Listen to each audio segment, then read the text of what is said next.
¿Qué tal? Un saludo muy especial a toda la gente de la clase de electrotecnia del profesor Joel Benítez Lescano. Hoy vamos a darle un buen repaso a 3 conceptos que son básicamente los pilares de la electricidad. Pensemos en ellos como los ladrillos con los que se arma todo este edificio eléctrico que estudiamos. Y esta es la pregunta del millón, ¿no? ¿Qué es lo que gobierna todo esto? Vamos a ver que hay una lógica, una especie de historia que conecta la fuerza que inicia todo, el flujo que le sigue y la resistencia que se le opone. Vamos a meternos de lleno. Y para guiarnos vamos a usar algo que ya conocen muy bien, los apuntes de la clase. Así nos aseguramos de que todos estamos hablando el mismo idioma y reforzamos lo que ya se vio con el profe.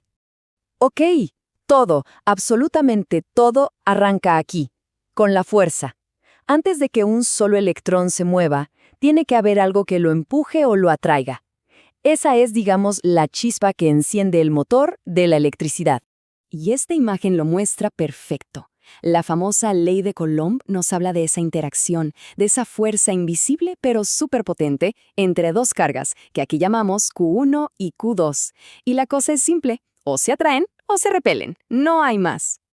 Ahora, lo bueno es que esta fuerza se puede medir. Aquí está la fórmula. F es la fuerza, Q1 y Q2 son las cargas, D es la distancia entre ellas, y K es solo un número fijo, una constante. Pero ojo con la distancia al cuadrado, eso es clave. Significa que si alejas un poquito las cargas, la fuerza se desploma rapidísimo.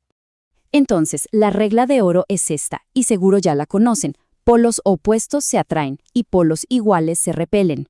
Si las dos cargas son positivas o las dos son negativas, se dicen aléjate. Pero si una es positiva y la otra negativa, se atraen. Así de sencillo. Muy bien, ya tenemos la fuerza. Ahora, ¿qué pasa cuando esa fuerza hace que las cargas se empiecen a mover? Bueno, ahí es cuando nace la corriente eléctrica. Ya no es una fuerza estática. Ahora tenemos acción, tenemos movimiento. Y para medir ese movimiento usamos la intensidad, que representamos con la letra I. La fórmula es I igual a Q sobre T.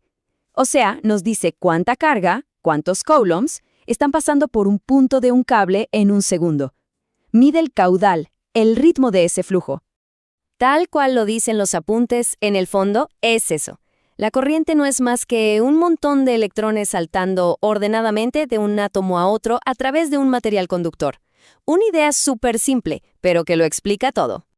Y para que nos hagamos una idea, cuando hablamos de 1 amperio, estamos diciendo que por un punto del cable está pasando 1 coulomb de carga cada segundo. Es como decir que por una manguera pasan X litros de agua por segundo. Es exactamente la misma idea, una medida de flujo. Pero a ver, ¿ese viaje de los electrones es un paseo por el parque? Para nada. Cualquier material, por muy buen conductor que sea, les pone un poquito de freno. A ese obstáculo natural lo llamamos resistencia, y su origen está en la resistividad del material. Y claro, también tenemos una fórmula para calcularla. La resistencia R depende de 3 cosas. De ρ, que es la resistividad propia del material. De L, qué tan largo es el cable, y de S, qué tan grueso es, o sea, su área. Pensemos en la resistividad, ρ, como si fuera el ADN eléctrico de cada material. Es un número que nos dice qué tan terco es ese material a la hora de dejar pasar electrones. Es una propiedad fija del cobre, del aluminio, del hierro, de cada uno. Y miren esta tabla, sacada directo de las notas. Aquí se ve clarísimo. El cobre tiene un valor súper bajo, 0,0175. El hierro, en cambio, tiene 0,13. Es mucho más alto. Por eso usamos cobre para los cables, porque simplemente se opone menos a que pase la corriente. Y ahora, a la práctica. Vamos a resolver juntos este ejercicio que está en los apuntes para encontrar la resistencia de un cable de cobre. Este tipo de cálculo es súper común y muy útil. A ver, vamos paso a paso. Primero, los datos. Anotamos la resistividad del cobre, la longitud y la superficie. Segundo, la fórmula. Y tercero, reemplazamos los valores. Un truquito para la calculadora: para no cometer errores, hagan primero la multiplicación de arriba, o sea, 0,175 por 100. Le dan al botón de igual, y recién ahora, A ese resultado lo dividen por 3,14. Listo. Así nos aseguramos de que el cálculo sea correcto y nos da 0,55 ohmios. Entonces, para que quede súper claro, la intensidad mide cuánta corriente pasa. La resistencia mide qué tan difícil es que pase. Una es el caudal del río y la otra son las piedras y la estrechez del cauce que frenan el agua. Son dos conceptos que siempre van de la mano. Perfecto. Bueno, ya vimos las 3 piezas del rompecabezas. Ahora vamos a dar un paso atrás y a mirar el cuadro completo. Hagamos un resumen rapidito de estas ideas. Y aquí las tenemos, nuestras 3 fórmulas estrella. La ley de Coulomb para la fuerza, la definición de intensidad para el flujo y la fórmula de resistencia para el obstáculo. Con estas 3 ecuaciones podemos contar toda la historia. Porque al final es una secuencia lógica. Hay una fuerza que pone todo en marcha. Esa fuerza genera un flujo de cargas.